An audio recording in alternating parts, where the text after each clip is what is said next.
With this season's Champions League finalists now established, it's time to look back at the recent winners and judge the teams from weakest to strongest.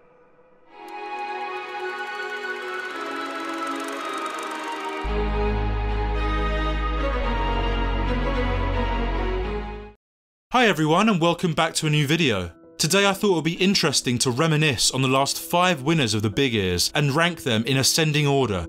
I'll be factoring in the overall quality of the team, their performances in both the group and knockout stages, and the memorability of their journey. So let's get to it. First off, at number 5, we have Chelsea, 2021. To kick it off, we have Thomas Tuchel's Chelsea, who massively overcame the odds and snatched up a second trophy in their history. The domestic struggles of the West Londoners led to Frank Lampard's mid-season sacking, opening the door for the German to work his magic.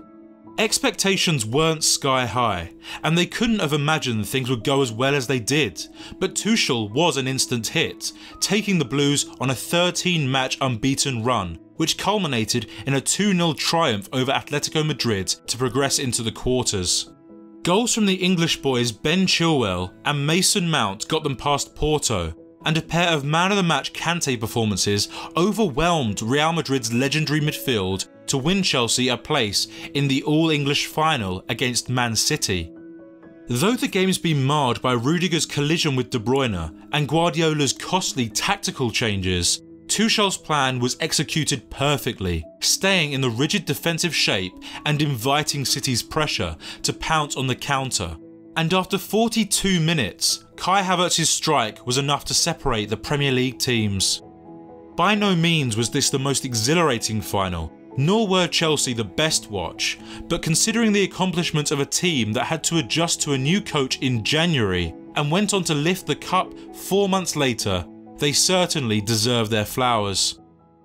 Number 4. Real Madrid, 2022. A year after Chelsea clutched a second ever title, Los Blancos secured their 14th, and did so in quite some fashion.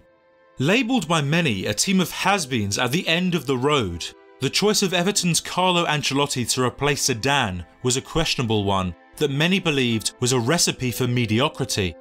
However, the blend of the new young stars like Vinicius Jr., Rodrigo and Fede Valverde with the veterans turned out to be a glorious watch. The famous midfield trio, though ageing, hadn't lost their spark, controlling the centre of the park and working in perfect harmony with the 35-year-old Luka Modric as Real's creative brain, picking out some sensational passes to expose their opposition. The main man of Madrid was Karim Benzema, the number 9 who hit his prime in this magical season, bagging 44 goals across all competitions, 15 of which came in Europe. Hat-tricks against PSG and Chelsea saved Real from elimination in the early knockout stages, but it was their semi-final against City again that immortalised this campaign. 5-3 down on aggregate at the Bernabeu with merely minutes left to play, a Rodrigo brace inside 2 extended it to extra time when the Frenchman capitalised on a shaken City back line. Feeling like it was preordained for Ancelotti's men to win the final, Liverpool were caught out by the Uruguayan, whose ball into Vinicius left an open goal for the winger. Certainly far from Real at their best, they had done it again, using their experience in the UCL to take the chance no one else could. Number 3. Liverpool, 2019.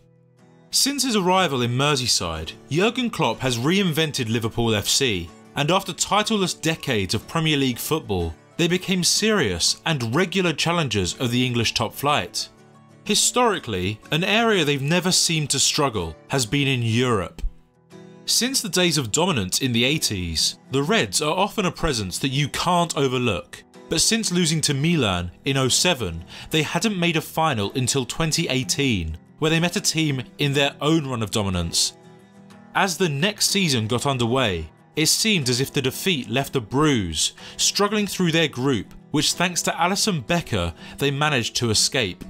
This close shave kicked them into gear, going on to confidently dispatch Bayern and then Porto, before the defining moment for the Scousers, which came in the semis, facing off with Barcelona. Messi and co frankly dismantled them in the first leg, but in one of modern football's most improbable matches, braces from Wijnaldum and Origi overturned the Catalan advantage, sending them to the Wanda Metropolitano. They were simply superior in the final against Tottenham, who posed minimal threat, brushing aside the first-time finalists 2-0 and reclaiming the trophy after 14 years. Klopp had realised his team's style, and they were just getting stronger week by week. The understanding and quality of the British fullbacks added wide support on the attack. Van Dijk was the best defender on the planet. The skipper Henderson kept things organised in the mid. And then the front three of Sadio Mane, Roberto Firmino and Mohamed Salah, who racked up almost 70 goals collectively that year, were unplayable at times. Once more, Liverpool had character and an unbreakable spirit that would go on to earn them a first Premier League title in the upcoming summer. 4 losses in all. It wasn't the most convincing of showings, but certainly amongst the most unforgettable. Number 2. Real Madrid 2018. Before the Italians' reappointment, this looked like the last hurrah of a venerable group. Zinedine Zidane's aforementioned Madrid side had a 3-season rental of the Big Ears, starting in 2016, but their 2017-18 journey was perhaps their most testing yet. They made a meal out of a tame Group H, losing away and drawing at home to Spurs, which dropped them into the runners-up spot under the Lily-Whites. Although this was a very Madrid-like thing to do, not seeming themselves in the early games before coming to life when it really mattered and remaining very calm in the process. Of course, captained by the legendary Sergio Ramos, Los Blancos had an esteemed aura to them and played aggressively but lacked a definitive style, for which they were dismissed as not that great. This didn't bother Zizou nor his team as much as failing to win did, and things were made a lot easier for them by having the most recent Ballon d'Or winner up top, who seemed as unstoppable as ever.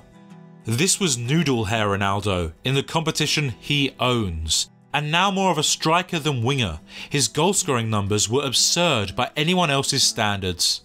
In the 6 group games alone, he converted 9 and then put another 3 past PSG in the round of 16.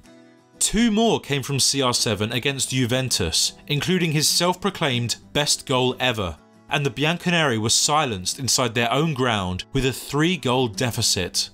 Yet they showed their mortality in the second leg, as a Mandzukic double and Matuidi tap-in tied things up until the Portuguese predator rifled home a 98th minute penalty. Bayern looked to derail them from the tracks to Kiev, and despite a pair of nervy fixtures, Real endured, qualifying for a 4th final in 5 years, another match spoiled by some ugly moments. Ramos's armbar on Salah in the opening half reduced the Egyptian to tears as he left the pitch, and then a pair of unforgivable mistakes from Karius cost Liverpool massively, who could only beat Navas once in the 90 minutes. That said, a moment of pure beauty was produced in this game, as the substitute Gareth Bale punted a bicycle kick of his own, which many regard as the competition's best goal ever. Ignoring the anticlimactic end, Zidane and his great white shark had overcome an intimidating list of teams to reach the pinnacle of club football that we may never again see. Number 1. Bayern Munich 2020. Throughout prime lockdown, many of us had little to turn to for live entertainment, but the Champions League was there, and if you're Bavarian, it would have been extra fun, as Bayern Munich made a mockery out of the sport's prominent continent.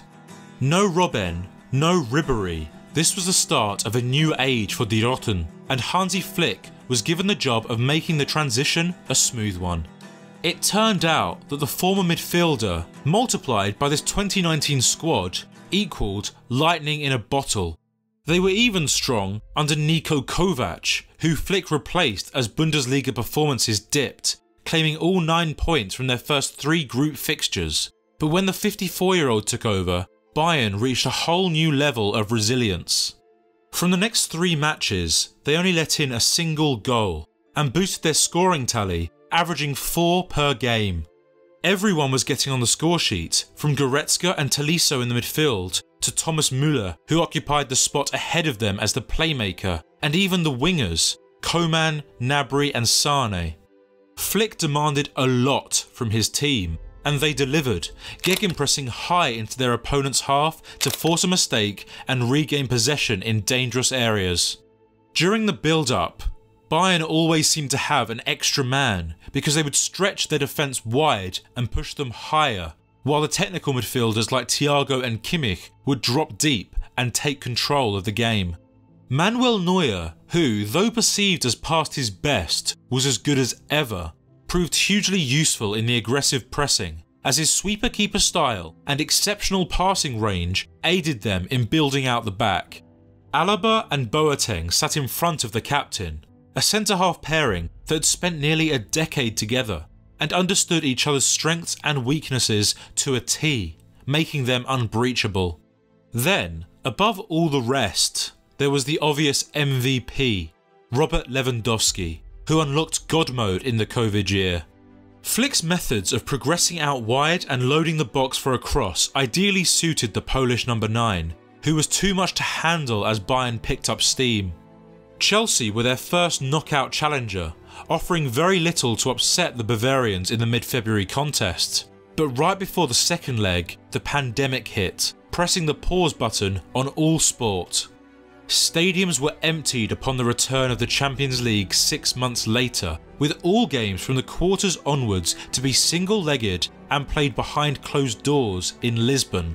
Perhaps that simplified things for the Germans, as they became even more ruthless, burying the Blues inside the Allianz Arena to make it 7-1 on aggregate, prior to delivering an infamous 8-2 demolition of Barcelona with braces from Loni Coutinho and the vice-captain, as well as a breakthrough performance from Alphonso Davies, the Canadian left-back.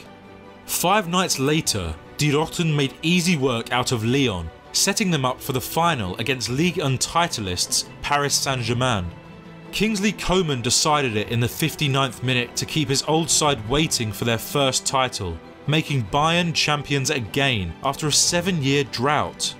It had been a perfect European season, maintaining a 100% record, having won every UCL match, and even becoming only the second team in history to achieve the sextuple. The crazy global events happening at the time understandably overshadowed this monumental accomplishment, but in years to come I'm sure we'll reminisce on this supreme Bayern side and acknowledge them as one of the greats of their generation. So there's my list. Let me know in the comments below how you'd rank these 5 teams. And for your number 1 pick, let me know your favourite moment from that season. Thanks again for watching guys, and I'll see you next time.